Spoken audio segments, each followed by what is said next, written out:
Hola, ¿cómo están? Buenos días, buenos días. Vamos a hablar un tema muy particular hoy, así que quiero animarte a que prestes bastante atención, aleja las distracciones. Y quería empezar contándote una anécdota. Hace un par de días salí bien apurado a comprar algo y para lo único que me dio tiempo fue para entrar a una pequeñita tienda donde atendía a una señora muy, muy gentil. Y yo tenía tantas cosas en la cabeza en ese momento que pagué y me fui sin llevarme mis cosas. Así que la señora, muy, muy honrada, sale corriendo detrás mío con la bolsa, con las cosas, y me dice, joven, sus cosas. Y en eso me acordé de un chiste que yo contaba de niño, porque de niño siempre tenía mi librito de chistes y todos los tíos y la abuela y todo el mundo, en las fiestas yo les iba contando chistes. Y había uno que decía, mamá, mamá, soy rebelde, engañé al chofer del bus. Así como, le pagué y no me subí. Y yo siempre contaba esas cosas. Pero en ese momento me acordé de ese chiste y me dio tanta risa que la señora no entendía por qué me miraba con cara rara. Así que le dije, mira, me acordé de este chiste. Y los dos nos explotamos de la risa porque era justo lo que parecía lo que me había pasado. Y la verdad es que a veces uno tiene como mañas de rebeldías en cosas cotidianas y simplemente a veces por llevar la contra en algunas cosas. En este momento, los que están viendo en pareja se acaban de mirar y dicen, ese eres tú. Dice, como cosas cotidianas, como poner el papel del baño rodando por abajo en vez de por arriba, o si vas a almorzar solo es un día y nadie te está viendo y hay postre, eliges comerte el postre antes que el almuerzo. Y después hay cosas que uno va como superando, ya se siente como independiente de las reglas comunes de la sociedad, o tomarse ciertas licencias como, no sé, como sin que nadie te vea usar el celular en el banco, o si vas manejando, exceder el límite de velocidad, total, nadie está viendo.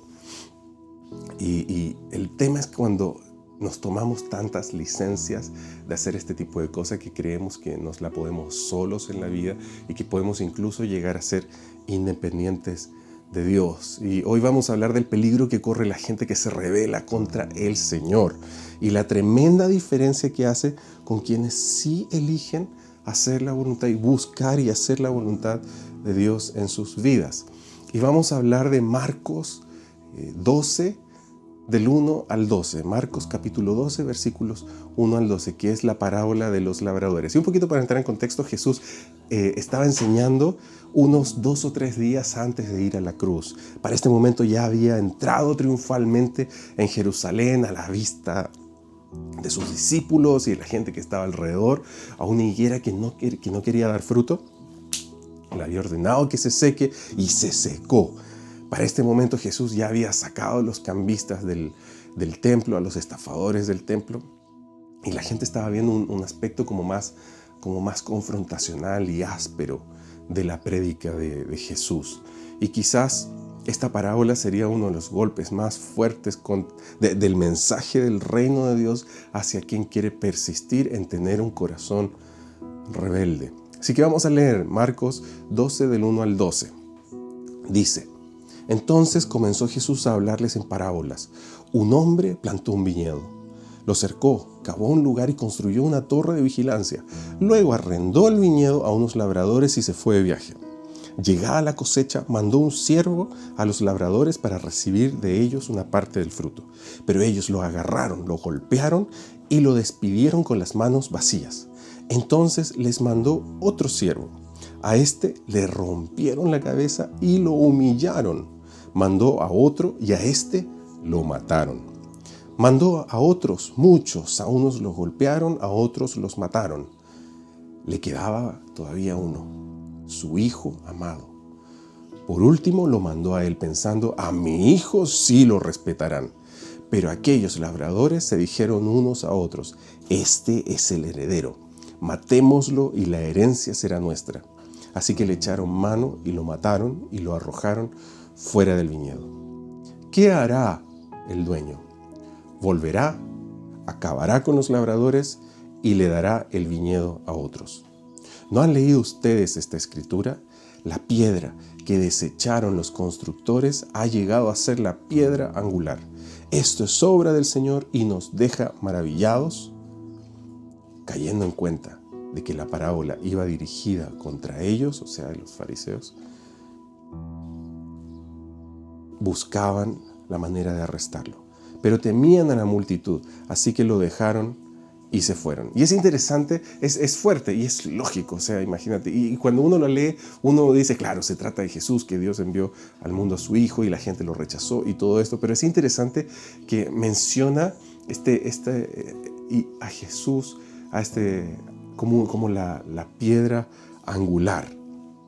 Y un poco para que entiendas, en las culturas antiguas, cuando alguien quería levantar cualquier tipo de edificación, desde una casa, un templo o un palacio, al momento de planearlo, de elaborar los planos, se tomaba una roca o se ubicaba una roca de tamaño considerable y se establecía como el cimiento inicial. Entonces la piedra angular se podía llamar, traduciéndolo de diferentes formas, se podría llamar la piedra angular o la piedra fundacional. Y a partir de esta roca, según su posición y con respecto a todo el terreno donde se iba a construir, a partir de esta roca se direccionaría toda la construcción de la casa.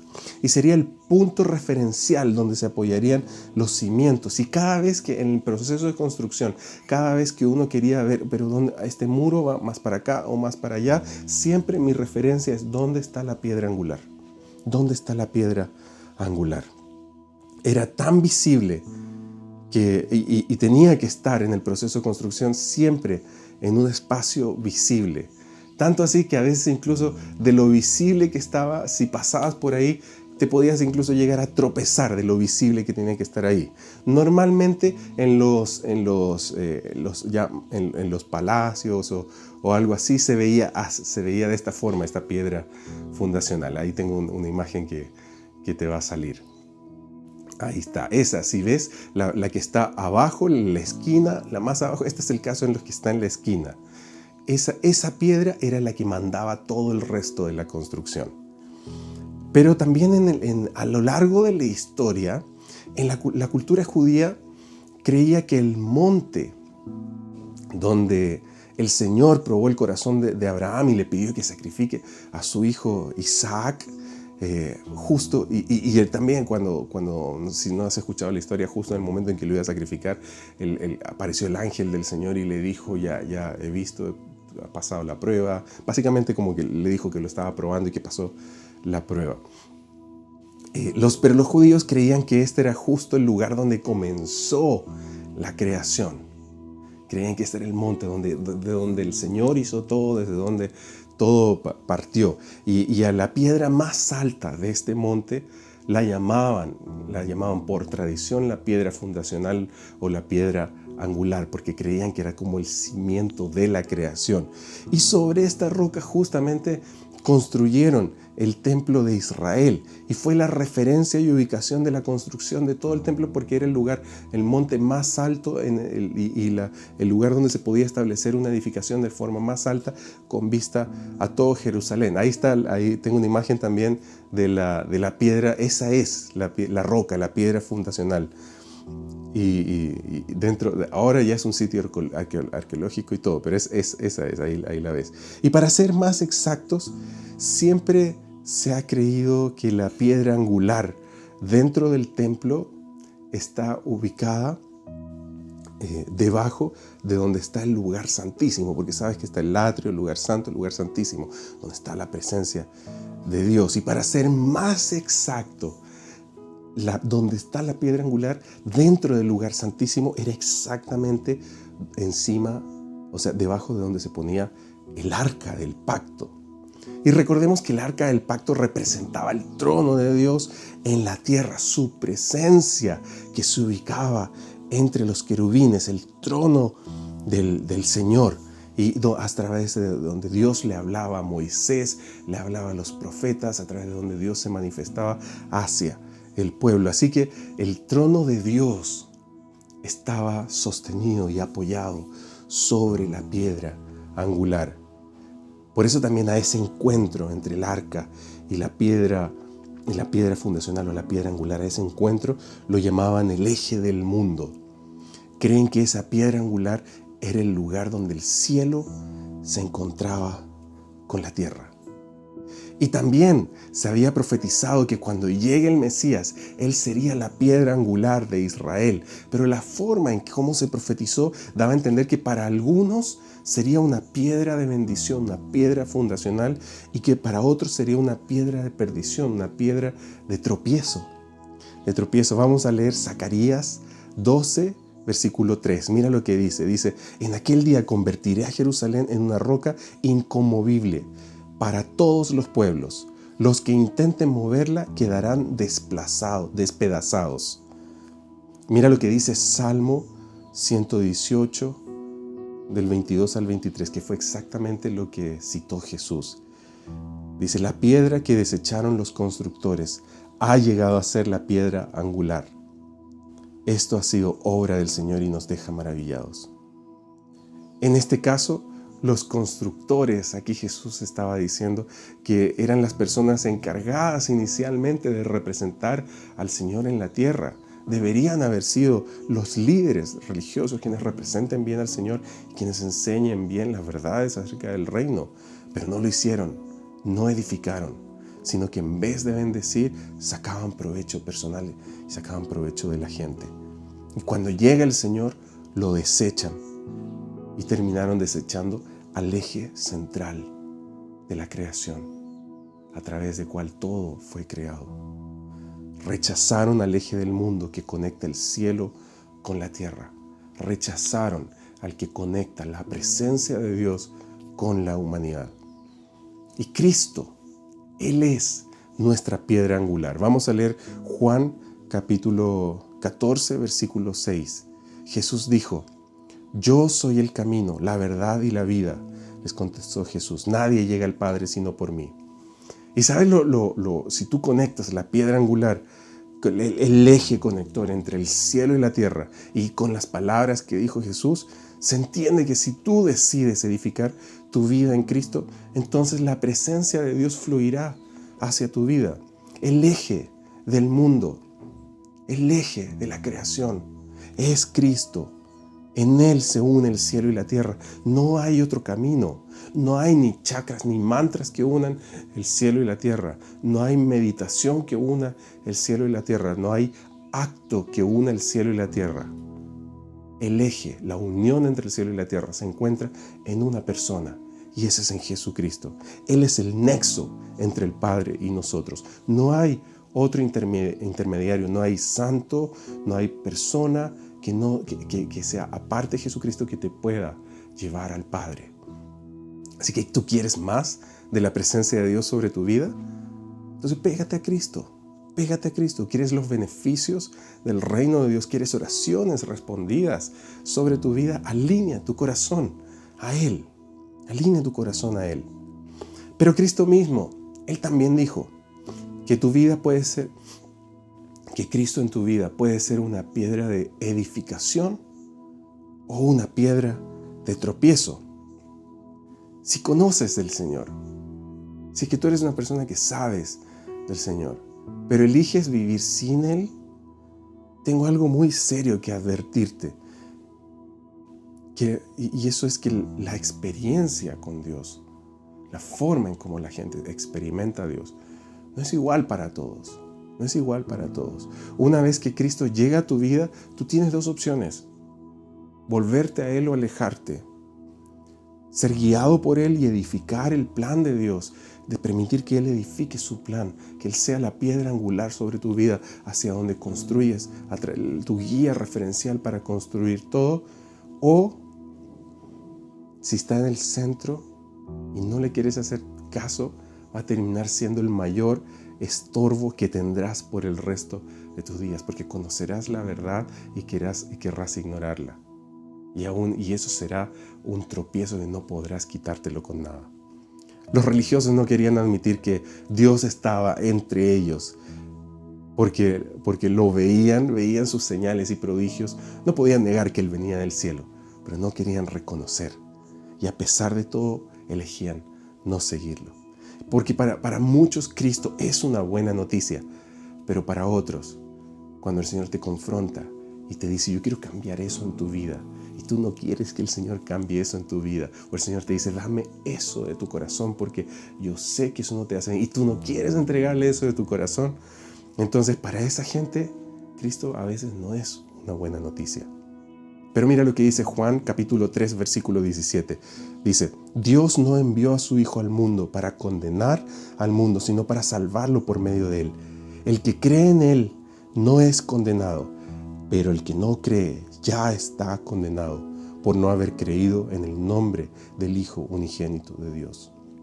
Y fíjate que Isaías, profeta Isaías, 600 años antes de Cristo, profetizó sobre la conmoción que causaría la llegada del Cristo entre los corazones de todo el mundo. También habló sobre cómo la gente que no quiere reconocer que Cristo es el fundamento, terminarán encontrándose en vez de un Salvador con una piedra de tropiezo, con algo que chocarán y les impedirá seguir avanzando hacia sus planes personales y malévolos.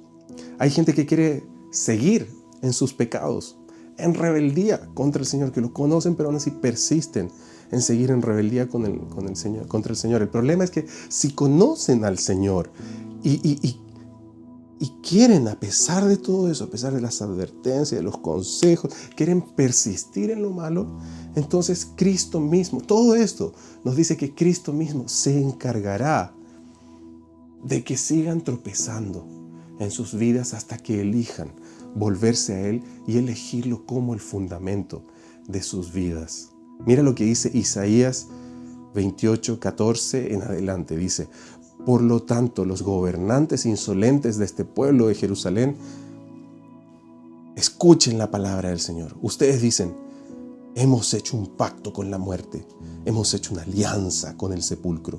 Cuando venga una calamidad abrumadora, no nos podrá alcanzar, porque hemos hecho de la mentira nuestro refugio y del engaño nuestro escondite. Y sigue diciendo, por eso dice el Señor omnipotente, yo pongo en Sión una piedra probada, piedra angular y preciosa para un cimiento firme.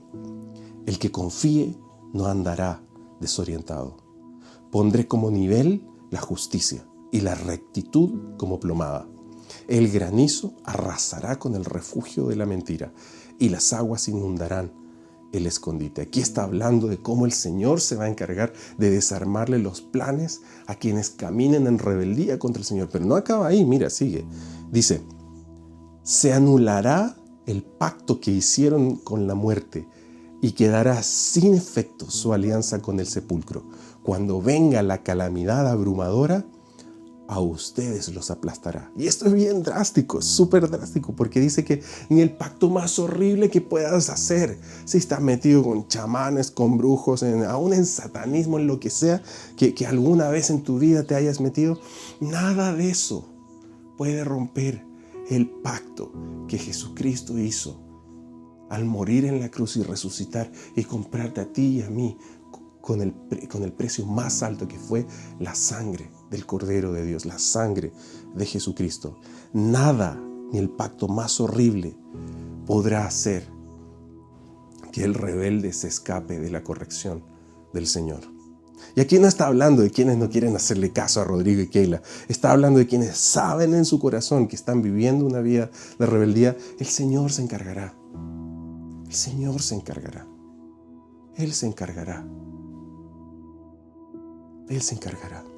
Por eso Pablo después escribió a los romanos, en Romanos 9:31, dice, en cambio Israel, que iba en busca de una ley que le diera justicia, no ha alcanzado esa justicia. ¿Por qué no? Porque no la buscaron mediante la fe, sino mediante las obras, como si fuera posible alcanzarla así. Por eso tropezaron con la piedra de tropiezo, como está escrito. Miren que pongo en Sión una piedra de tropiezo y una roca que hace caer, pero el que confíe en él no será defraudado. Justamente cuando hablamos de esta parábola que estaba contando Jesús, Mateo, cuando él la cuenta, él agrega, complementa una porción ahí en el diálogo.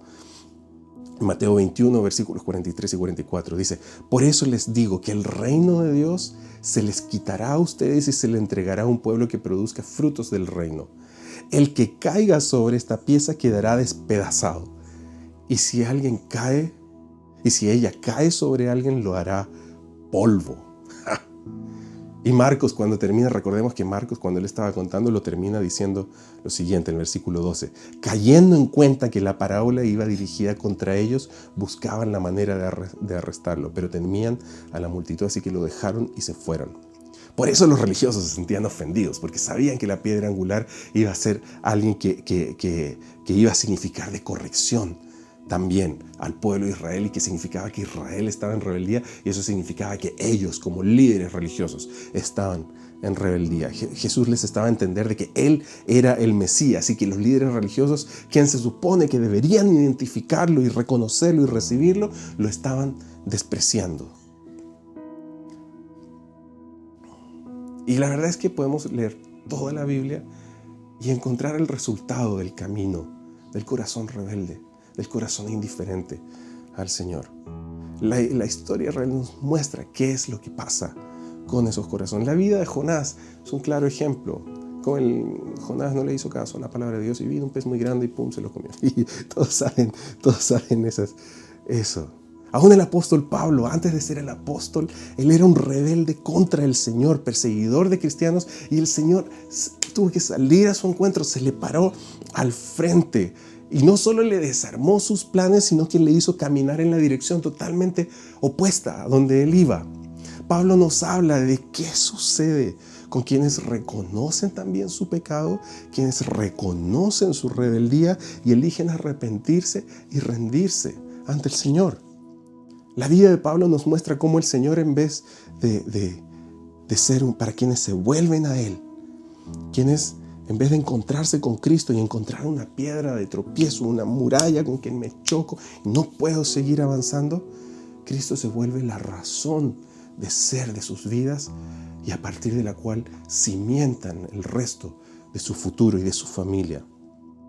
Para ellos el Señor se vuelve la piedra angular, la piedra fundacional, donde todo empieza de cero, donde incluso nacemos de nuevo, a ese punto de derrumbar lo que había y construir sobre la roca, edificar sobre la roca, construir el plan de Dios sobre tu vida, el único plan que no tiene fecha de expiración, el que sirve para esta vida y para la siguiente.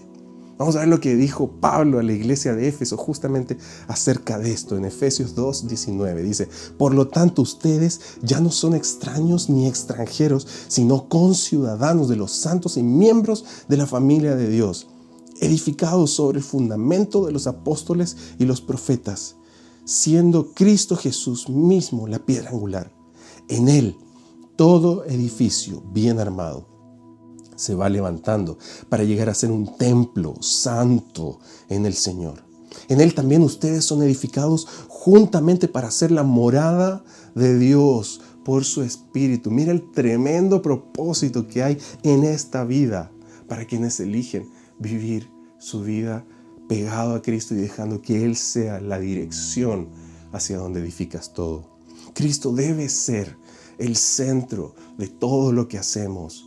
Sus principios, sus enseñanzas, valorar su reino, atesorarlo. Y puede que tú sientas que eres una persona que sabes mucho, o que has vivido mucho, o quizás que tienes una opinión muy marcada. Decir: no, a mí no me gusta cuando la gente me dice las cosas, porque simplemente voy a hacer lo que yo quiera. Cristo debe ser el centro de tu vida. Si quieres que te vaya bien, si quieres la bendición del Padre sobre tu vida, Él tiene que ser el centro. Elígelo como el centro. Te conviene, no hay nada que te convenga más en tu vida que Cristo sea el centro.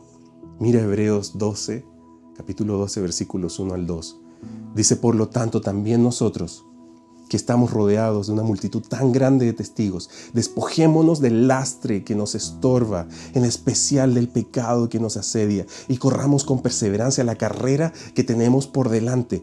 Fijemos la mirada en Jesús, el iniciador y perfeccionador de nuestra fe, quien por el gozo que le esperaba soportó la cruz, menospreciando la vergüenza que ella significaba, y ahora está sentado a la derecha del trono de Dios.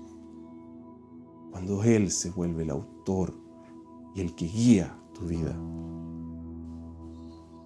Tu vida se vuelve otra y tu vida realmente cambia. ¿Y cuál es el propósito de que Cristo sea la piedra angular en nuestras vidas? ¿Cuál es nuestro rol en todo esto? Pedro, cuando él escribe su carta, nos aclara que no solo somos piedras así como para algo, para el Señor, sino que Pedro habla de piedras vivas, habla de Cristo como la piedra viva. En 1 Pedro capítulo 2 versículo 4 en adelante dice: Cristo es la piedra viva, rechazada por los seres humanos, pero escogida, preciosa y preciosa ante Dios. Al acercarse a Él, también ustedes son como piedras vivas, con las cuales se está edificando una casa espiritual. De este modo llegan a ser un sacerdocio santo para ofrecer sacrificios espirituales que Dios acepta por medio de Jesucristo, el eje, la conexión del cielo y la tierra. Así dice la Escritura: miren que pongo en sí una piedra principal escogida y preciosa, y el que confíe en él, el que confía en ella no será jamás defraudado. Esto significa que no eres algo inerte, no eres un calientabanca en la iglesia, no eres alguien que se acuesta simplemente a conectarse a la transmisión y ve ahí y ya, y eso es toda su relación con Dios durante la semana. No, un cristiano no es un calientabancas. Tu vida fue creada para encajar perfectamente con la de los demás en la edificación que Cristo está haciendo en la iglesia. Hay un lugar para ti en el reino. La Biblia dice que tú también eres una piedra viva, dinámica. Así que decide hoy alinearte al plan del Señor, a su dirección, a la ubicación que Él quiere ponerte. Y encontrarás así el propósito de tu vida, el ser parte del gran plan de Dios para la humanidad. Después de esta enseñanza, y con esto acabo, si llegaste a este punto sin querer tirarme un zapato, ahora quiero preguntarte con sinceridad: ¿sabes si en este momento tu vida no está alineada con el Señor? ¿Te encuentras tratando de hacer las cosas por tu lado? ¿O quizás te estás sintiendo frustrado y sabes que te estás dando contra una pared o tropezando con una piedra fundacional llamada Jesucristo? Quizás al escuchar esto te diste cuenta que no se trataba de decir: no, hoy sí soy parte de la iglesia, mañana no, mañana sí, mañana no, como algo que si fuera así tan sencillo. ¿Quieres que el plan de Dios se cumpla sobre tu vida? Sé parte de lo que Él está edificando en el cuerpo. No seas un llanero solitario. Únete, no seas una piedra al costado del camino. Nadie se fija en las piedras al costado del camino. Esas piedras son olvidadas y no edifican nada. Pero alineados a la piedra angular, junto con el resto de las piedras vivas, las cosas cambian. Así que, querida familia, es tiempo de cambiar. Es tiempo de volverse al Señor. Oremos. Señor, gracias. Gracias por el propósito que hay en tu vida. Y Padre, de una forma desesperada, si alguno de nosotros está reconociendo una rebeldía ante ti, un corazón de querer persistir en seguir haciendo las mismas cosas o no querer rendir un área de su vida, Padre, danos ahora la oportunidad de decir: necesito ayuda. Señor, te necesito a ti. Señor, si alguien está metido en una relación tóxica y no sabe cómo cortarla, Padre, que hoy sea el día en que pueda decir: Dios, te necesito, te entrego esta relación. Padre, si alguien está con un hábito oculto, rebelde, que quiere persistir un hábito pecaminoso, Padre, que hoy sea el día en que pueda decir: Dios, necesito que tú me cambies, necesito que tú me alinees contigo y decido hoy volverme a ti. Si alguien estaba enfriando su corazón y estaba saliéndose de tu plan y estaba quedando como una piedra al costado del camino, desechada y olvidada, Señor, que pueda encontrar una gracia hoy en ti para volver, porque tú eres el único que te puedes acercar a esos corazones, a decirles: ¿sabes qué? A mí también me desecharon. a mí también me apartaron. Y yo siendo la piedra angular, yo siendo la piedra fundacional en la conexión del cielo y la tierra, a mí me desecharon. Yo sé lo que es ser desechado. Y la palabra del Señor para ti es: ven, ven conmigo, sígueme, déjame ser tu fundamento. Y encontrarás propósito, y encontrarás salvación, y serás parte del plan más grande y hermoso que jamás podrías vivir en tu generación. Gracias, Señor, gracias, Señor. Gracias, Padre. Bendigo la iglesia y pido por una iglesia alineada a tu plan, con corazones dispuestos a alinearse a tu plan, Señor. Gracias, Señor, en el nombre de Jesús.